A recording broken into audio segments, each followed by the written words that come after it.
all of you.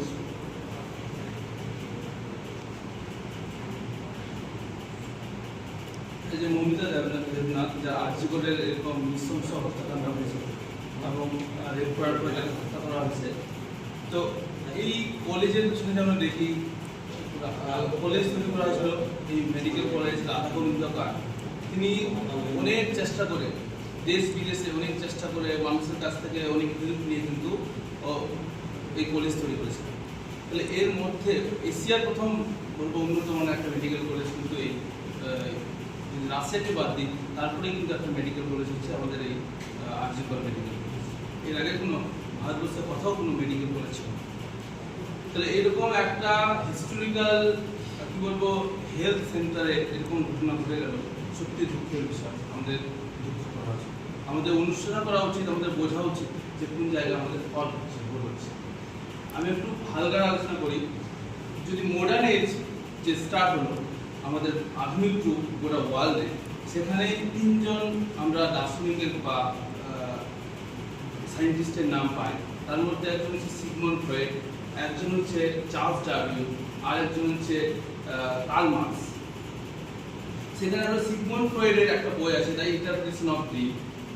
সেখানে ও বললো যে হিউম্যান বিং বা মেল আর by birth they are rapist.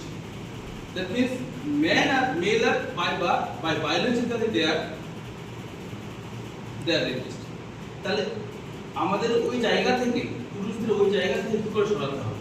তাহলে আমরা একটা সমাজে বাস করি, আমাদের বাবা মা শুরু থেকেই সমাজ আমাদের শিখিয়েছে, স্কুলে আমাদের শিক্ষক শিখিয়েছে যে সভ্যভাবে ভদ্রভাবে চলতে হবে, কলেজেও শিখিয়েছে। তাহলে আমরা এভাবেই আমরা কি করছি, ক্রমশই ট্রেন হয়ে যাচ্ছি, আমরা ক্রমশই হেল হাউন্ড থেকে আমরা একটা হিউম্যান বিং হয়ে যাচ্ছি। তাহলে আমাদের প্রথমে আমাদের কি করতে হবে না, আমাদের হিউম্যান বিং হতে হবে।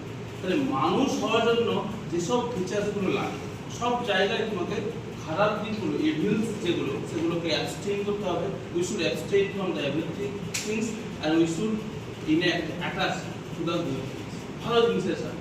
তুমি বাজারে গেলে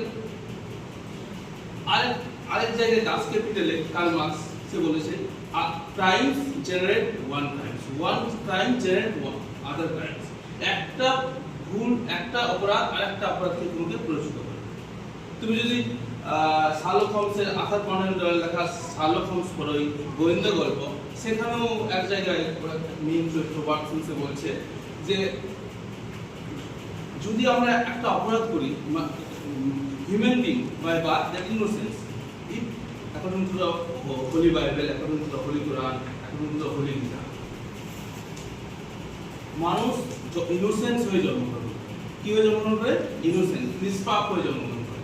কিন্তু আমাদের এই সমাজ আমাদের অনেক খারাপ কিছু জিনিস শিখিয়ে দেয়। তাহলে আমাদের ওই সেই নিষ্পাপ ইনোসেন্সে ফিরে যেতে হলে আমাদেরকে আবার কি করতে হবে না, খারাপ জিনিসগুলোকে কি করতে হবে, অ্যাবস্টেইন করতে হবে, খারাপ জিনিসগুলো থেকে দূরে থাকতে হবে। আমি বাজারে গেলাম, আমি বাজারে গিয়ে দেখবো যে কোন জিনিসটা আমার জন্য গুড, সমাজের জন্য গুড, যেটা কোনটা খারাপ। প্রত্যেক ক্ষেত্রে আমরা সেটা দেখতে পাবো, প্রত্যেক ক্ষেত্রে। তাহলে আমার এনভায়রনমেন্টের জন্য কি, তাহলে একটা অপরাধ যদি আমি বাজারে গেলাম, প্লাস্টিক ইউজ করলাম না, এটা আর একটা আমার ক্রাইম থেকে আমাদের বাধা দেবে। তাহলে ওখানে আধার কন্টেন্ট রয়ে পড়লো যে যদি আমরা অপরাধ করি, একটা অপরাধ করি, দ্বিতীয় অপরাধ করতে আর আমাদের হেজিটেশন হবে না, ইতস্ত আমরা বোধ করবো। তাহলে আমাদের আজকে আমরা সমাজ, আমাদের সকলে সচেতন হতে হবে। স্যার ঠিকই বললো যে ইন্ডিয়াতে যতগুলো ক্রাইম হয়, ইন্ডিয়াতে না শুধু হোল গোটা ওয়ার্ল্ডে, আমরা যদি দেখি ইন্ডিয়ান সাবকন্টিনেন্টে বেশি করে এই ক্রাইমটা বেশি হয়। ক্রাইমটা হয় কেন? কারণ আমরা সোশ্যাল মিডিয়া ইউজ করছি, কিন্তু আমরা হচ্ছে ইগনোরেন্ট।